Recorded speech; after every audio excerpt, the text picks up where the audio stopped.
இல்லை வெறும் கிறிஸ்தவர்களாக இருந்து கொண்டிருக்கிறோமா அப்படிங்கிறது தான் இன்றைக்கி எல்லாருக்கும்.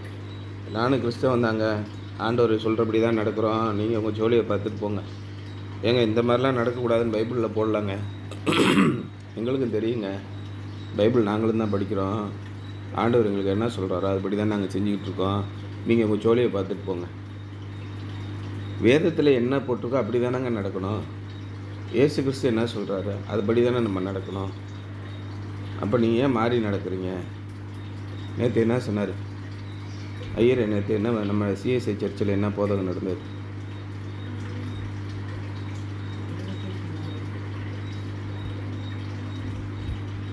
தமிழ்லேயும் சொல்லுங்கள். நேற்று என்ன நம்ம விவாதித்தோம்?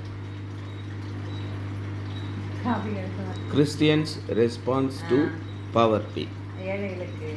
வறுமையை பொறுத்த வரைக்கும் கிறிஸ்தவர்கள் என்ன விதமாக பதிலளிக்க வேண்டும், என்ன விதமான செயல்களை செய்ய வேண்டும். இதான் கிறிஸ்டியன்ஸ் ரெஸ்பான்ஸ் டு பாவர்ட்டி. இயேசு என்ன சொன்னார்? வறுமையை குறித்து என்ன சொன்னார்? 2-3 இடத்துல சொல்லியிருக்கார். மகதலேனா மரியாள் நளதம் என்னும் விலை உயர்ந்த தைலத்தை கொண்டு வந்து இயேசுவின் பாதத்திலே ஊற்றி அதை தலைமுடியினாலே துடைத்த பொழுது சுற்றி இருந்த யூதர்கள் என்ன சொன்னாங்க? அடடடா, எவ்வளோ விலையேற பெற்றது, இது தரையில் ஊற்றி இப்படி மண்ணாக்குறாளே. லைட்டாக ஒரு மில்லி நம்ம ட்ரெஸ்ஸில் போட்டாலே போதும் 3 நாள் மணக்குங்க. அப்போ தரையில் ஊற்றுறா பாருங்கள், இப்படியா ஊற்றுறது? ஏதோ இயேசுக்கு கிஃப்ட் கொடுத்தா கூட பரவாயில்ல, லைட்டாக ட்ரெஸ்ஸில் தேய்ச்சிக்கிட்டே இருந்தாருன்னா ஒரு 10 வருஷத்துக்கு இதை வச்சுக்கலாம். அந்தளவுக்கு விலையேற பெற்றது. அதை போய் காலில் 2 காலில் ஊற்றி மசுரை வச்சு தொடச்சிட்ருக்கா. என்ன பொம்பளை அறிவு கட்டவளாக இருப்பா போல. அட்லீஸ்ட் அப்படி இல்லையா, விற்றுட்டு ஒரு 12,000 15,000 கிடைக்கும், ஒரு 1 கோடி ரூபா கிடைக்கும், 12,500 $1,000 அப்படின்னு அவன் நினச்சி பேசிக்கிட்டு இருக்கேன். அதை கொண்டு ஏழை எளிய மக்களுக்கு இறைவனின் சேவையை செய்யணுமா இல்லையா அப்படின்னு சொன்னாங்க. இயேசு என்ன சொன்னார்? நீ இதே புத்தியோடே இரு, தரித்திரர் எப்பொழுதும் உங்களோட கூட இருப்பார்கள், நானும் உங்களோடு கூட இருக்க மாட்டேன் அப்படின்னு சொன்னார். அப்புறம் இன்னொரு இடத்துல சொல்லும்போது என்ன சொன்னார்? இந்த சிறியரில் ஒருவனுக்கு நீங்கள் எதை செய்தீர்களோ அதை எனக்கே செய்தீர்கள் அப்படின்னு சொன்னார். அப்போ என்ன சொல்லுவாங்க? ரெண்டும் ஒன்றுக்கு ஒன்று முரணாக இருக்குங்க. என்னங்க, ஏழைகளுக்கு செய்யணுங்கிறாரா இல்லை செய்யக்கூடாதுங்கிறாரா? இப்படி 2 விஷயம் அதேமாதிரி வேதத்தில் அந்நிய பாஷை பேசணுன்னு இப்போ என்ன பண்ணுறாங்க? நீங்கள் பரிசுத்த ஆவியானவர்கள் மீது வருவார், அப்பொழுது நீங்கள் பரிசுத்த ஆவியினால் நிரப்பப்பட்டு நவமான பாஷைகளை பேசுவீர்கள்னு சொல்லியிருக்காங்க. இந்த அப்போஸ்தலர் 2ஆம் அதிகாரத்தில் வருது. உடனே என்ன பண்ணுறான்? குதிக்கிறது, ஆடுறது, மேலே குதிக்கும், மேலே விடுறது, என்னென்னமோ கத்துறது. அப்போ பவுல் என்ன சொன்னார்? பரிசுத்த ஆவிங்கிறது உண்டு, நான் இல்லைன்னு சொல்லலை. அந்நிய பாஷை பேசுவதும் உண்டு, நவமான பாஷைகளை பேசுவதும் உண்டு. ஆனால் எப்படி பேசினார்கள் அந்த காலத்திலே அப்படின்னு முறையாக இருங்க. நீங்கள் கேலி கூத்தா நடக்காதீங்க. அதான் நேற்று சொன்னார்ல, ஒருத்தர் தங்கச்சங்கிலி போட்டு வராரு, ரத்தாம்பரமும் பெரிய ட்ரெஸ்ஸு போட்டு ஒருத்தர் வந்தார் சர்ச்சுக்கு. உடனே எல்லோரும் ஓடி போய், செக்ரட்டரி, ட்ரெஷரர், ஐயர் எல்லாம் ஓடி போய், ஐயா வாங்க, ஐயா வாங்க, முன்னாடி உட்காருங்க ஐயா அப்படின்னு சொன்னாங்க. ஒரு ஏழை ஒருவன் வரான். அந்த கூப்பிட்டு, முன்னாடிலாம் நிற்காத, கொஞ்சம் அசிங்கமாக இருக்கும், அந்த பக்கமாக போய் ஓரத்தில் நில்லு அப்படின்னு அந்த காலத்தில் சொல்லியிருக்காங்க. அப்போ பவுல் என்ன சொல்கிறாரு? என்ன சகோதரரே, இது தேவனுடைய ஆலயமா இல்லை உங்கள் சொந்த காரியமா? ஒருத்தர் என்ன பண்ணுறான்? பெரிய அடுக்கில் பிரியாணி கொண்டு வரான், மட்டன் பிரியாணி, சிக்கன் 65, முட்டை, மீன் எல்லாம் வரிசையாக உட்காந்து குடும்பத்தோடு சாப்பிட்டுட்டு இருக்காங்க. இன்னொருத்தன் பசி இல்லாமல் பழைய சோறு கொஞ்சம் போல் தண்ணி குடிச்சிட்டு பிள்ளைகளோடு அந்த மரத்தில் போய் தனியாக உட்காந்துருக்கான். இவன் அவனை கண்டுக்கிறதில்ல, அவன் இவனை கண்டுக்கிறதில்ல. என்ன சகோதரர், கூத்தடிக்கிறீங்களா அப்படின்னு பவுல் கேட்டார். அப்போ இப்படியெல்லாம் நீங்கள் செய்யக்கூடாது. சபையில் எல்லாம் சீராக இருக்கணும், எல்லாரும் சமத்துவமாக இருக்க வேண்டும். அப்படிங்கிறதான் இறைவன் நம்மளை படைக்கும்போது சகலத்தையும் சகல மனிதருக்காகவும் சமமாக படைத்தார். அப்படி படைத்திருக்கும்போது நீங்களும் எல்லாவற்றையும் சமமாக பயன்படுத்த வேண்டும் அப்படின்னு சொல்லி சொன்னார். அப்போ வறுமைக்காக இயேசு பேசுகிறாரா, இல்லை வறுமை உள்ளவர்களையே சிந்தித்து கொண்டிருக்க வேண்டும் என்று பேசுகிறாரா?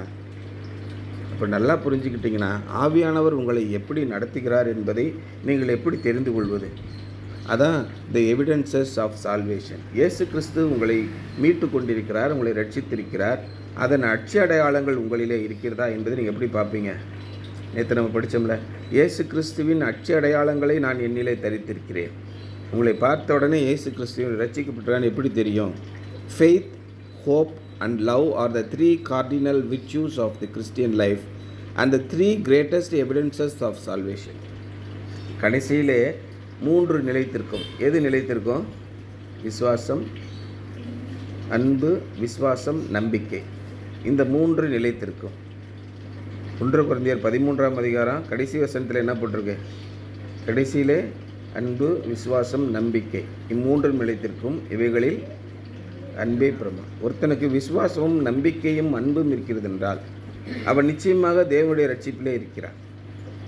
அப்போ விசுவாசம் உள்ளவன் இடத்திலே போய், பிரதர் நீங்கள் என்ன இப்படி செய்கிறீங்க, பைபிளில் இப்படி போட்டிருக்க அப்படின்னோடனே ஒரு ஜோலியை பார்த்து போயா அப்படி சொன்னான்னா அங்கே போச்சு, அன்பு இல்லை. இந்த 3ல் ஏதோ ஒன்று போயிடுச்சு, அப்போ அவன் ரட்சிப்பில் இல்லை. அப்படியா பிரதர், என்ன தெரியல பிரதர் எனக்கு, ஆனால் நான் ஆண்டவர்கிட்ட சொல்லும்போது ஆண்டவர் இந்த மாதிரி செய்ய சொன்னார், ஒருவேளை உங்களுக்கு வேறு மாதிரி வெளிப்படுத்திருக்கான்னு தெரில, நான் மறுபடியும் போய் முழங்கால் போட்டு ஜெபிக்கிறேன் பிரதர். நம்பிக்கை, இந்த பிரதர் சொன்னால் ஒருவேளை நம்பிக்கையாக இருக்குமோ, நம்ம ஆண்டவரத்தில் போய் கேட்போம். அன்பு, விசுவாசம், நம்பிக்கை 3 இருந்தால் அவன் ரட்சிப்புக்குள்ளே இருக்கிறான்ற அடையாளம் உங்களுக்கு தெரிஞ்சிடும்.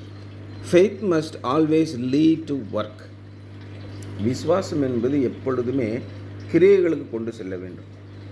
நான் ஆண்டவரை விசுவாசிக்கிறேன், அவர் எல்லாத்தையும் எங்களை செய்வார், செஞ்சாலும் செய்வார், செய்யாட்டாலும் செய்வார், இது ஒரு விசுவாசம் இல்லை. ஆண்டவர் செய்வார், கிரியைகளுக்கு கொண்டு செல்வது must always lead to work.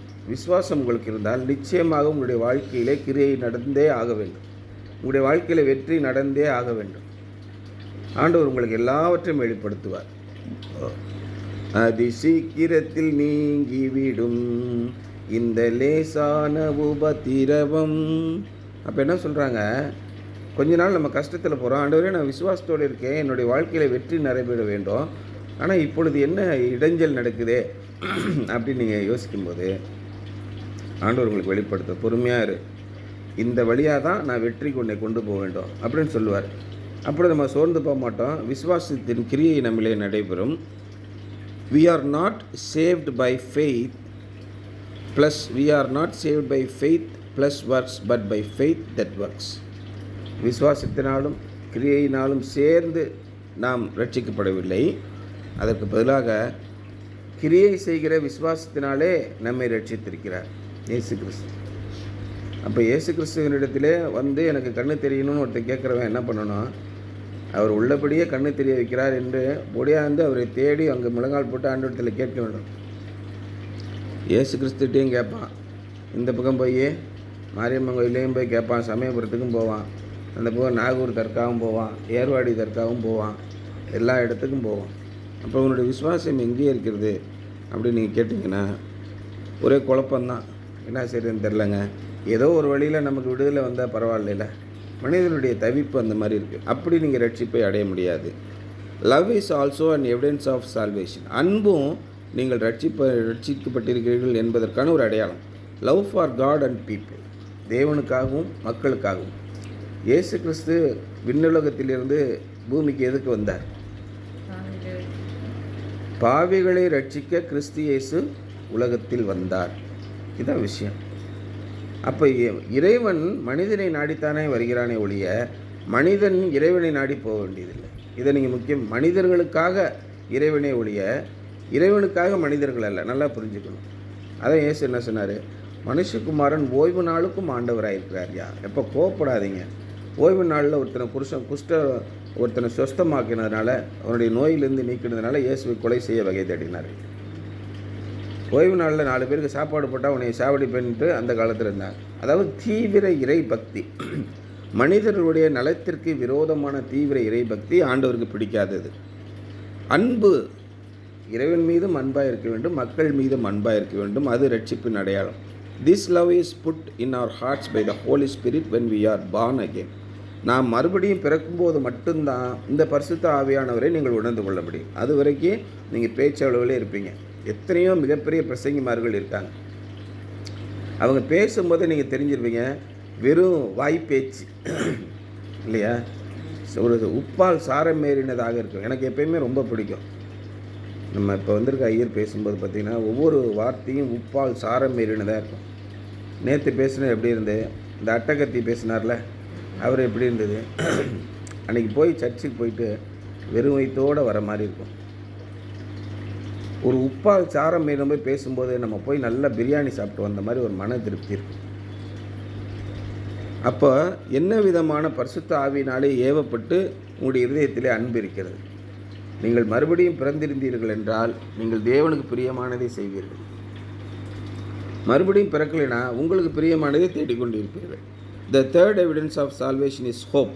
மூன்றாவது, waiting for Jesus Christ to return. நம்பிக்கை. இயேசு கிறிஸ்து திரும்ப வருவார் என்ற நம்பிக்கை. இன்றைக்கி அப்போஸ்தலர் 1ஆம் அதிகாரத்தில் என்ன படித்தோம்?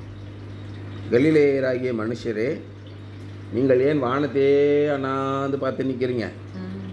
உங்கள் கண்களுக்கு முன்பாக எடுத்துக்கொள்ளப்பட்ட இயேசு இதே மாதிரி திரும்ப வருவார், அந்த நம்பிக்கையோடே போங்க அப்படின்னு சொன்னாங்கல்ல 2 தேவதூதர்கள். அதுதான் நம்முடைய நம்பிக்கை. The return of Christ is the dominant theme of both the Thessalonians letters. 1 தெசலோனிக்கேயர் 2 தெசலோனிக்கேயர் 2லையும் உடைய முக்கியமான கருப்பொருள் என்னென்னா, இயேசு கிறிஸ்து திரும்ப வரும். இயேசு கிறிஸ்து உங்களுடைய வாழ்க்கையில் வரும்போது நீங்கள் பாத்திரமானவர்களாக காணப்படுவீர்களா? அன்புள்ளவர்களாக, விசுவாசம் உள்ளவர்களாக, தேவன் மீது பாசம் உள்ளவர்களாக இருப்பீர்களா? தேவன் மீது யாரெல்லாம் பாசம் உள்ளவர்களாக இருக்கிறார்களோ, தேவன் மனிதரிடத்திலே பாசம் உள்ளவர்களாக இருந்தது போல நீங்களும் பாசம் உள்ளவர்களே. உங்கள் பரமபிதா பூரண சற்குணராய் இருப்பது போல நீங்களும் பூரண சற்குணராய் நன்மையை செய்யுங்கள். அவர் நன்றி அறியாதவர்களுக்கும் துரோகிகளுக்கும் நன்மை செய்கிறாரே. அவர் நல்லோர் மீதும் தீயோர் மீதும் தமது சூரியனை உதிக்க பண்ணுகிறாரே, தமது மழையை வரப்பண்ணுகிறாரே. அப்போ நீங்கள் நல்லோர்களுக்கு மட்டும் நன்மை செய்தால் எப்படி இருப்பீங்க? உங்களுக்கு விரோதமாக தீமை செய்கிறவர்களுக்கும் நீங்கள் நன்மை செய்யுங்கள். இதுதான் முக்கியம். அதைத்தான் இந்த வெளியில் உங்களுடைய சாட்சியாக தெரியும். The evidence of salvation is hope, waiting for Jesus Christ to return. The return of Christ is the dominant theme of both Thessalonians letters.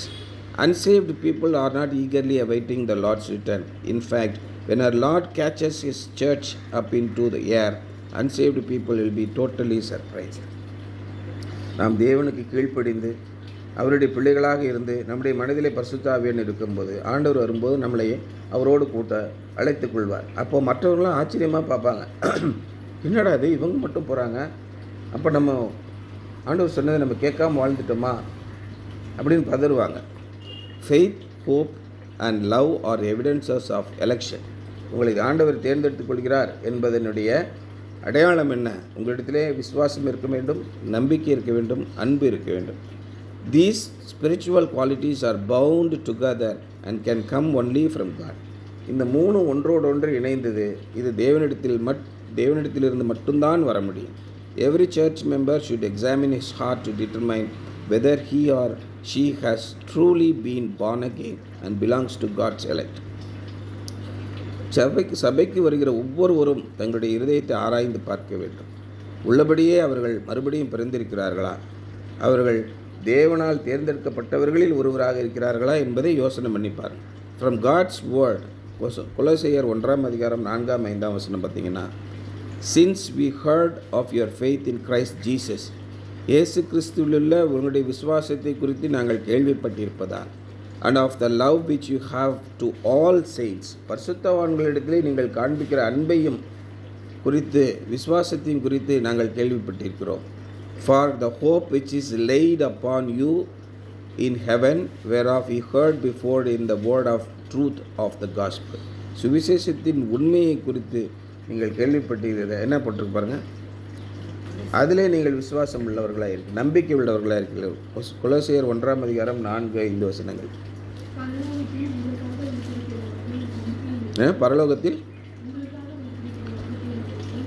பரலோகத்தில் உங்களுக்காக வைத்திருக்கிற நம்பிக்கை நிமித்தம் நம்முடைய கர்த்தராகிய இயேசு கிறிஸ்துவின் பிதாவாகிய தேவன் ஸ்தோத்திரம் செலுத்தி எப்பொழுதும் உங்களுக்காக வேண்டுதல் செய்து கொண்டே இருக்கிறோம். அடுத்த வசனம், அந்த நம்பிக்கையை குறித்து முன்னமே சத்திய வசனமாகிய சுவிசேஷத்தினாலே கேள்விப்பட்டிருக்கிறீர்கள். இந்த சத்திய வசனமாக சுவிசேஷத்தை உங்களுடைய நண்பர்கள் கேள்விப்பட செய்வது தான் உங்களுடைய வேலை. எனக்கு யாருமே சொல்லலைங்க, என் கூட சஜலாலாம் படித்தது இயேசுவை பற்றி ஒன்றும் சொல்லலையே, என்கிட்டலாம் சொல்லவே கிடையாது, சாரி சார் என்கிட்ட சொல்லலை அப்படின்னு ஆண்டவருக்கு முன்பாக சொன்னால் நீங்கள் என்ன பண்ணுவீங்க? இயேசு கிறிஸ்துவை பற்றி எல்லாரும் தெரிந்திருப்பது அவசியம். அவங்க ஏற்றுக்கொள்கிறாங்க, ஏற்றுக்கொள்ளாமல் போகிறாங்க.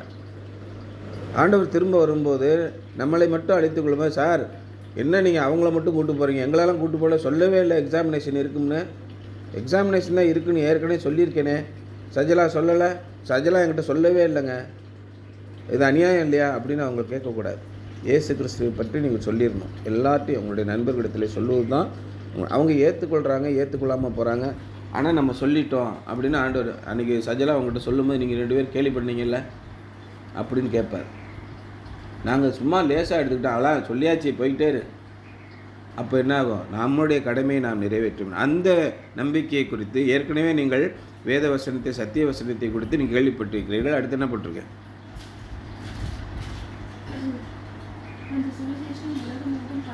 அந்த சுவிசேஷம் உலகமெங்கும் பரப்பி பறந்திருக்கிறது போல